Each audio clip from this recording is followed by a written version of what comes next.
Dear students, आज मैं वैसे टॉपिक को बताने जा रहा हूँ जो आप लोग सभी जानते हैं। वह टॉपिक है tense.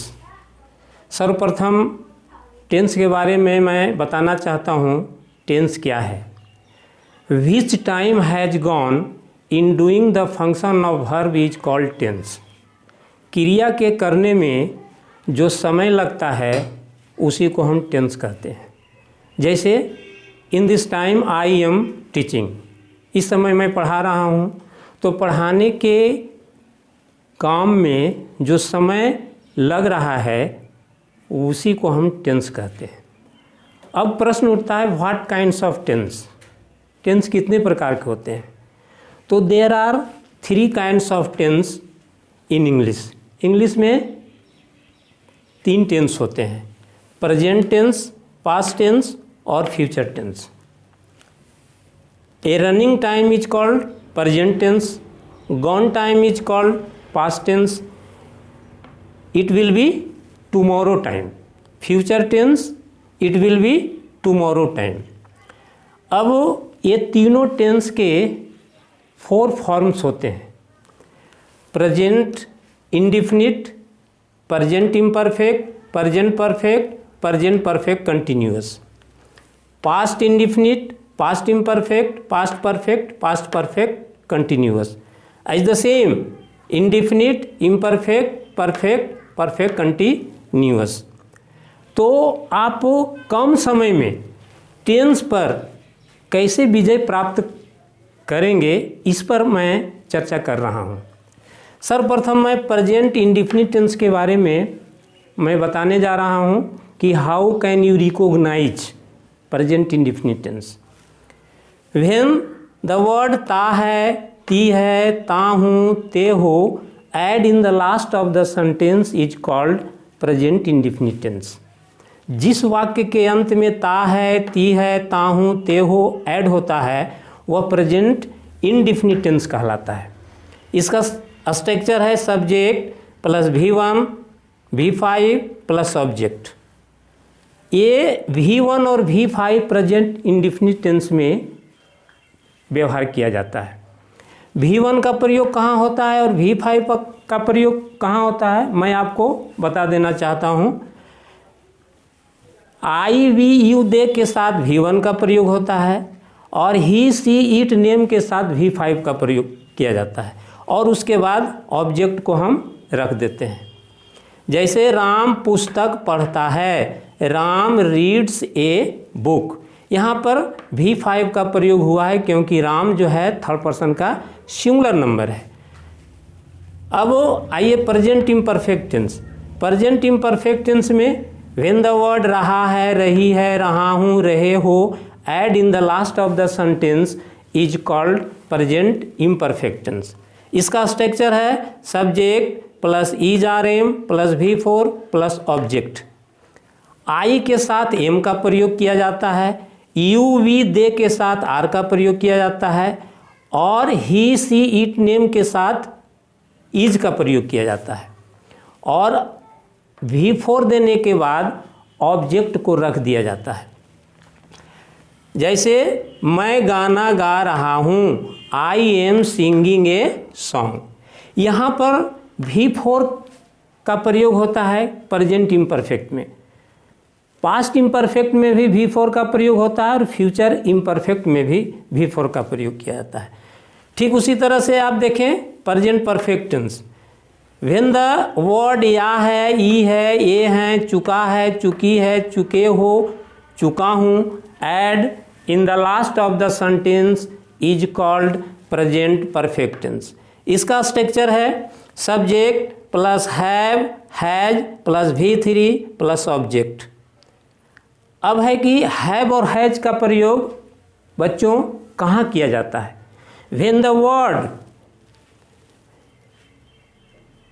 Word I, we, you और they, when the subject I, we, you और दे, देन ए भी हैव इज यूज्ड। और जब कर्ता ही सी इट नेम रहता है तो हैज का प्रयोग किया जाता है, और वर्ब का थर्ड फॉर्म देकर ऑब्जेक्ट को हम रख देते हैं। जैसे मैं पटना जा चुका हूँ, I have gone to Patna. यहाँ पर देख रहे हैं गॉन वर्ब का थर्ड फॉर्म का प्रयोग हुआ है, और वर्ब का थर्ड फॉर्म प्रेजेंट परफेक्ट में प्रयोग किया जाता है। अब आइए present perfect continuous tense. Present perfect continuous tense में व्हेन द वर्ड ते रहा है, ते रही है, ते रहा हूँ, या आ रहा है, आ रही है, आ रहा हूँ, add in the last of the sentence is called present perfect continuous tense. इसका स्ट्रक्चर है subject plus have has plus been plus V4 plus object. Have been का प्रयोग और हैज बीन का प्रयोग किन परिस्थितियों में होता है मैं आपको ये बताना चाहूँगा। आई वी यू दे के साथ हैव बीन का प्रयोग किया जाता है, और ही सी इट नेम के साथ हैज बीन का प्रयोग किया जाता है, और इसमें V4 देकर ऑब्जेक्ट को रख दिया जाता है। एक बात इसमें और मैं बता देना चाहूँगा कि इसमें फोर और सिंस का प्रयोग किया जाता है। फोर का प्रयोग पीरियड ऑफ टाइम में होता है, और सिंस का प्रयोग to the point of time में होता है। जहाँ निश्चितता का प्रयोग या जहाँ निश्चितता बताई जाती हो वहाँ पर सिंस का प्रयोग, और जहाँ पर संख्या का बोध होता है वहाँ फोर का प्रयोग किया जाता है। To the point of time में सिंस का प्रयोग और पीरियड ऑफ टाइम में फोर का प्रयोग किया जाता है। जैसे मैं 2 दिनों से पढ़ रहा हूँ, I have been reading for 2 days, क्योंकि यह पीरियड है 2 दिनों, इसलिए फोर का प्रयोग हो गया। अगर रहेगा कि मैं सुबह से पढ़ रहा हूँ तो I have been reading since morning. तो वर्ष, समय, दिन और महीना के साथ में सिंस का प्रयोग किया जाता है। अब देखें past indefinite tense. Past indefinite tense में व्हेन द वर्ड या ई ए add in the last of the sentence is called past indefinite tense. इसका स्ट्रक्चर है subject plus V² plus object. V² is used with all person in past indefinite tense. जैसे मैं पटना गया, I went to Patna. Past imperfect tense when the word रहा था, रही थी, रहे थे add in the last of the sentence is called past imperfect tense. इसका स्ट्रक्चर है subject plus was were plus V4 plus object. Was का प्रयोग कहाँ होता है? When the subject is I, he, she, it, name और thing, then was is used. When the subject you, we, they, then where is used in the sentence, and V4 is used after every object is used at last in the sentence. I was doing my work. मैं अपना काम कर रहा था। यहाँ पर देख रहे हैं आई के साथ वॉज का प्रयोग हो गया, क्योंकि आई, ही, सी, इट नेम के साथ वॉज का प्रयोग, यू, वी, दे के साथ वेयर का प्रयोग किया जाता है। अब आइए past perfect tense. Past perfect tense में व्हेन द वर्ड या था, ई थी, ये थे, चुका था, चुकी थी, चुके थे add in the last of the sentence is called past perfect tense. इसका स्ट्रक्चर है subject plus had plus V3 plus object.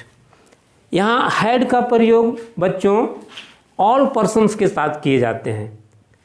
I, we, you, they, he, she, it, name सभी पर्सन के साथ हैड का प्रयोग करने के बाद वर्ब का तीसरा फॉर्म देकर ऑब्जेक्ट को अंत में हम डाल देते हैं। जैसे राम पुस्तक पढ़ चुका था, Ram had read a book. इस तरह से पास्ट परफेक्ट टेंस खत्म होता है। अब past perfect continuous tense, when the word ते रहा था, ते रही थी, ते रहे थे, या आ रहा था, आ रही थी, आ रहे थे add in the last of the sentence is called past perfect continuous tense. इसका स्ट्रक्चर है subject plus had plus been plus V4 plus object. जैसे मैं सुबह से पढ़ते आ रहा था, I had been reading since morning. यहाँ सिंस का प्रयोग इसलिए हो गया क्योंकि सिंस जो है यहाँ पर to the point of time है, निश्चितता का बोध करा रहा है, समय का बोध करा रहा है कि मैं सुबह से पढ़ते आ रहा था, तो I had been reading since morning. ये आपका पास्ट परफेक्ट कंटिन्यूअस टेंस में हो गया। अब आइए future indefinite tense, when the word गा, गी, गे add in the last of the sentence is called future indefinite tense. इसका स्ट्रक्चर है subject plus shall will plus V1 plus object. जैसे राम पुस्तक पढ़ेगा, Ram will read a book. यहाँ पर आई और वी के साथ शैल का प्रयोग और बकिए के साथ जो भी आते हैं सब्जेक्ट वो उसके साथ विल का प्रयोग किया जाता है। यानी कि you, they, he, she, it, name के साथ विल का प्रयोग करने के बाद V1 देकर ऑब्जेक्ट को हम रख देते हैं। फिर उसके बाद future imperfect tense, when the word रहेगा, रहेगी, रहोगे add in the last of the sentence is called future imperfect tense. जैसे राम पुस्तक पढ़ता रहेगा, इसका स्ट्रक्चर है subject plus shall will plus be plus V4 plus object. I the same उसी तरह से आई और वी के साथ शैल वी और you, they, he, she, it, name के साथ बी का प्रयोग करते हैं और V4 देकर ऑब्जेक्ट को रख दिया जाता है। जैसे राम पुस्तक पढ़ता रहेगा, Ram will be reading a book, right. अब व्हेन द वर्ड चुकेगा, चुकेगी, चुकूंगा add in the last of the sentence is called future perfect tense. इसका स्ट्रक्चर है subject plus shall will plus have plus V3 plus object. जैसे वह पुस्तक पढ़ चुकेगा, he will have read a book. यहाँ पर वर्ब का थर्ड फॉर्म का प्रयोग किया जाएगा। आई और वी के साथ शैल, हैव और you, he, she, it, name और दे के साथ विल का प्रयोग करके वर्ब का थर्ड फॉर्म देकर ऑब्जेक्ट को हम रख देते हैं। एज द सेम ठीक उसी तरह से हम फ्यूचर परफेक्ट कंटिन्यूअस टेंस के बारे में मैं बता रहा हूँ कि व्हेन द वर्ड ता रहेगा, ता रहेगी, ता रहूँगा is add in the last of the sentence is called future perfect continuous tense. इसका स्ट्रक्चर है subject plus shall will plus have plus been plus V4 plus object plus 4 since और time. जिस तरह से हम प्रेजेंट परफेक्ट कंटिन्यूअस में, past perfect continuous में बताए हैं सिंस और 4 का प्रयोग, ठीक उसी तरह से फ्यूचर परफेक्ट कंटिन्यूअस टेंस में भी सिंस और 4 का प्रयोग किया जाएगा। जैसे राम 2 घंटों से पुस्तक पढ़ता रहेगा, Ram will have been reading a book for 2 hours. Ram 2 घंटों से पुस्तक पढ़ता रहेगा। फ्यूचर परफेक्ट कंटिन्यूअस टेंस में सिंस के स्थान पर फ्रॉम का प्रयोग किया जाता है। इस तरह से बच्चों कम समय में टेंस पर हम विजय प्राप्त कर लिए हैं और इस तरह से हम प्रैक्टिस करेंगे। प्रैक्टिस करने के बाद टेंस पर निश्चित रूप से सफलता हासिल करेंगे। दूसरे दिन हम एक एक करके टेंस के बारे में और विस्तार पूर्वक चर्चा करूँगा। उसके बाद मैं विदा चाहता हूँ। धन्यवाद।